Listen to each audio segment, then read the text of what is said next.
10 days ago, the Pennsylvania legislature passed their budget. And what happened within that budget was Governor Wolf has tried, since he's been in office, to increase taxes. And this year, the Republicans, as a majority, said, all right, we're not going to give you everything you're asking for, but we're going to give you $1.3 billion in spending increases.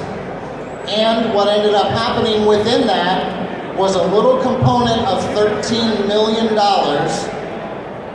that affected us. Now, what do I mean by a little component? A little component means that in the scheme of things, it's 1% of the funding of the budget.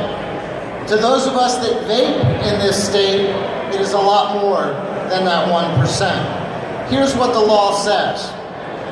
That beginning on October 1st, as a retailer in this state purchases products, they are now required to pay 40% of the price that they pay as a tax to the state. If I buy an item that costs $10, the state gets $4. If I buy an item that costs $100, the state gets $40. And oh, by the way, that's for our purchases starting on that date. But hey, you guys are sitting there with inventory on your shelves right now that we haven't captured that tax on. So here's what that means to us as retailers in the state. On that date, we are required now by state law to take an inventory. And we have to cut the state a check for 40% of the value of our inventory that sits on the shelves that we have already purchased. Now, it goes a little deeper than that too, because not all of you in here are business owners, and while your ability to transact business with shops in the state could be dramatically affected by this, they didn't want to leave you out of this mix. So here's what else is included in this state legislation. If you as a consumer make an online purchase, you are now required by law, when you do your taxes, to report your online purchase and pay 40% tax on your purchase price. Now, they've had this rule in effect for state tax for a long time, and it's very difficult to enforce, and it's very difficult to catch everybody in. But the reality is, not doing so in the state of Pennsylvania now becomes a summary offense, punishable by up to a $1,000 fine and 60 days in jail to buy products online as a consumer and not pay your 40%. They want to cover all their bases. Now, there are a lot of you in this room that are shop owners, and for those of you that aren't, some of you understand what it is to be a shop owner, and some of you don't really. Some of you think, man, what a glorious, glamorous job it is to own a vape shop. You get to hang out, you get to vape all day, you get to buy all the fancy shit and drive the nice cars. A lot of our shops, including my own, we run on very small margins, guys. I have employees to take care of my customers. I have, rent and insurance and all those fun things that come with owning a business. By the time it comes down to it at the end of the day, there's not a lot left over. I run on a very small margin, and I run on a very little bit of capital. Literally, I opened my first store in 2013 with a $250 order from Fast Tech. Okay? I don't order from Fast Tech anymore. I got away from that. But literally, that's how I started my business. I don't have thousands upon thousands of dollars that I can even consider paying 40% of my inventory value to the state. On top of that, as a business owner, I have to look at the reality of that. Does it make sense to try to figure out where I'm going to come up with this money to cut a 40% check, knowing that everything that I sell thereafter costs me 40% more, and I'm sorry, with the margins I run, I can't eat that. At least some of it's going to be passed on to my consumer. So as a result, our latest numbers as a state organization tell us that there are about 350 or more vape shops in the state of Pennsylvania, okay? And our best estimate at this time is we may be facing losing up to half of them or more. Because there's not only those that say, I don't have the money, it's not a good business decision to pay this tax, I just can't do it, and they close up their doors. There's a lot of companies that are within 5, 10, 15 miles of the state line, and their decision is going to be just to move across the state line, okay? We can't let that happen. As a state trade organization, we are continually fighting against what has already happened. We have been asking businesses to become involved for 2 years. CASA has been asking consumers to become involved for longer than that. Okay? We need to be involved. One of the things that hurts me, yet invigorates me, is since this tax has passed, I have seen more action among vapors and shop owners in this state that I have seen in a very, very long time. It hurts me because we've been asking about it for a long time. But it invigorates me because you're there to help us with this fight. We need to figure this out. SFATA wants to include every shop in the state. We would love every shop in the state to support and become members of our organization. One of the things as the new chapter president for the whole 5 weeks that I've been here, I promise to include shops that are members or are not members with sharing information. It is important, again, that we are united. There are obviously certain things that we have to hold proprietary for our members because that's what we get paid to do. But we need to get every shop involved. If you can't afford SFATA dues, come talk to me. We're going to figure something out. Because you, as the vape shops in this state, are the ones that can reach the consumer. And we all need to be involved in this fight. There's a tremendous amount going on behind the scenes. The fight is not over. You guys need to go talk to your legislators. I've probably seen 15 different Facebook posts in the last week. I talked to my legislator. The bill was given to them at 2:30, 257 pages. They were asked to vote on it at 4:30. They didn't read it. They have no idea what was in that bill. They have no idea how it affected our industry. And there's a lot of them out there saying now, I don't know what we can do to help, but we'll try. Well, that's more than you did beforehand, and we got to capitalize on that.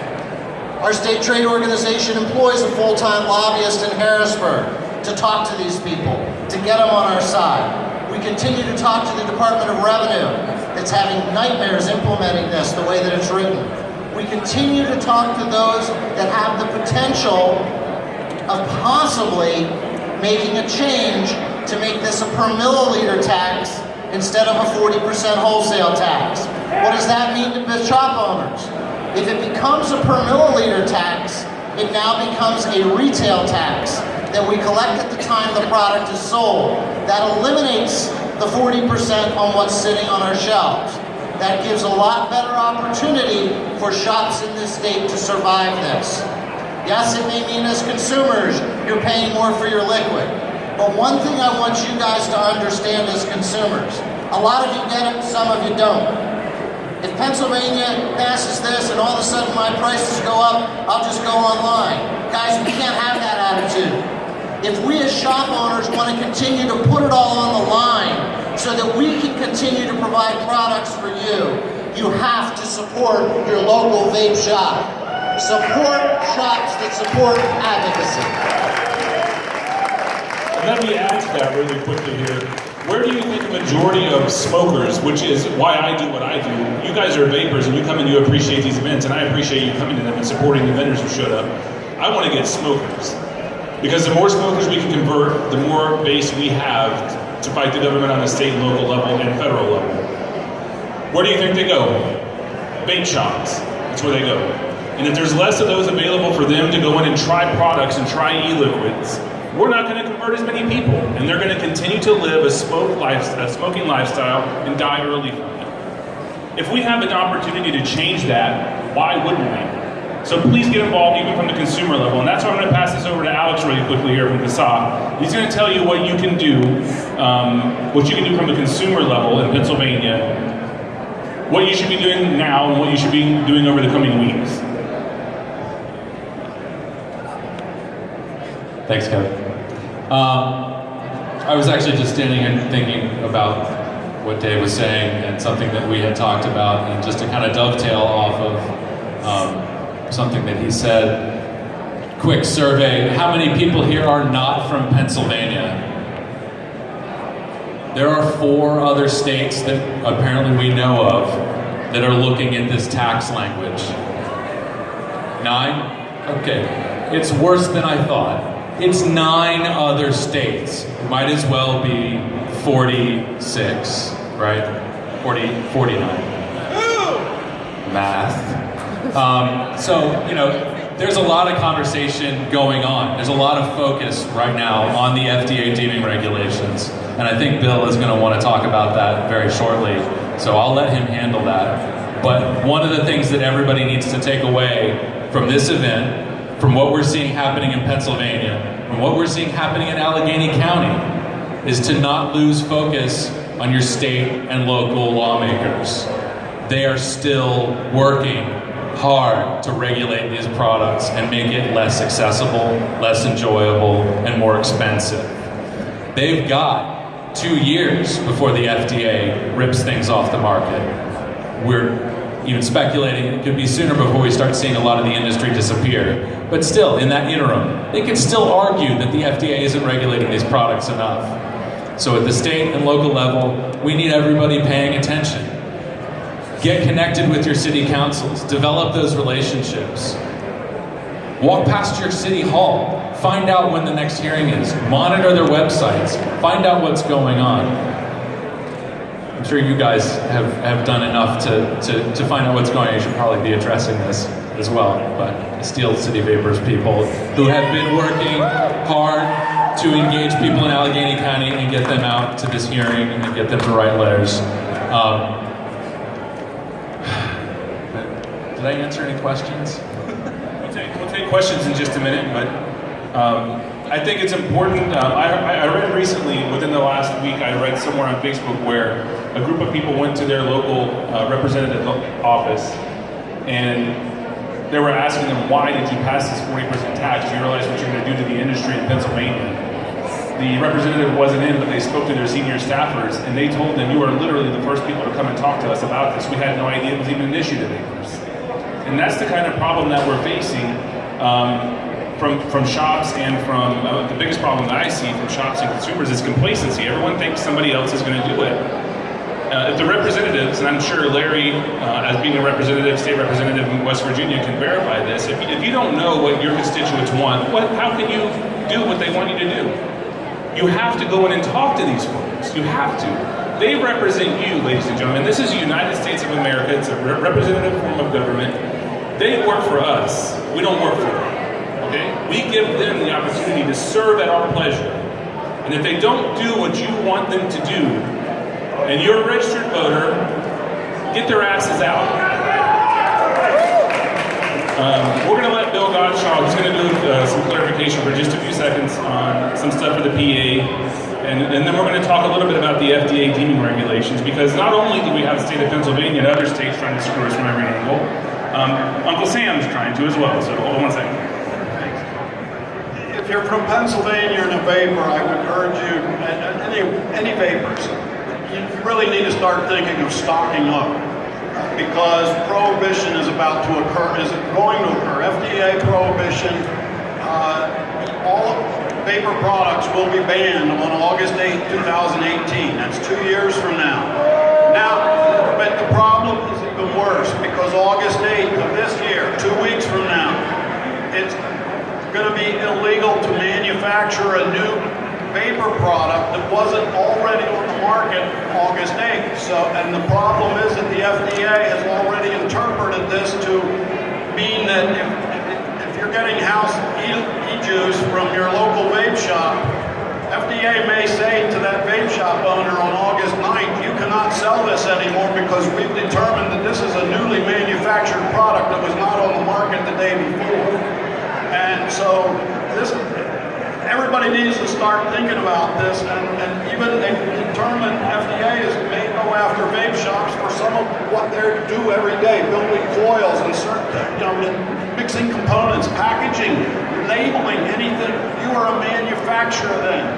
It's important for all the people who are manufacturers in this crowd to document everything you do on August 8th of this year, because if the coal bill passes, H.R. 2058, if the Coal Bishop Amendment passes, August 8th of this year becomes the grandfather date, and then it says that as long as your product was on the market then, you can keep it on the market. So you've got to carefully document, get your iPhones out, make sure they have the date, show the manufacturing processes, show all your products on that date so you can cover your ass. If FDA comes out and tells you that you may determine that you're manufacturing a new product. And consumers, especially in Pennsylvania, stock up. Best way to support your local vape shop in the next 3 months is to help him unload his inventory. I think we have quite a few here too today that we're showing some great support for as well, so make sure you do that. Okay, go ahead, Dave. I need one more thing, and this is personal, okay? Forget shops. Everybody in this room, we've discovered this lifestyle. We've saved our own lives. By a show of hands, how many in this room have lost a friend or a family member to smoking? That's what it's all about. This product needs to continue to be available to the 400,000 people that die every year from tobacco cigarettes. I don't care about my business as much as I care about the smokers. And if you guys don't have the motivation that you need, think about that family member, think about those friends that are still smoking. And that's why you need to get off your asses and do something.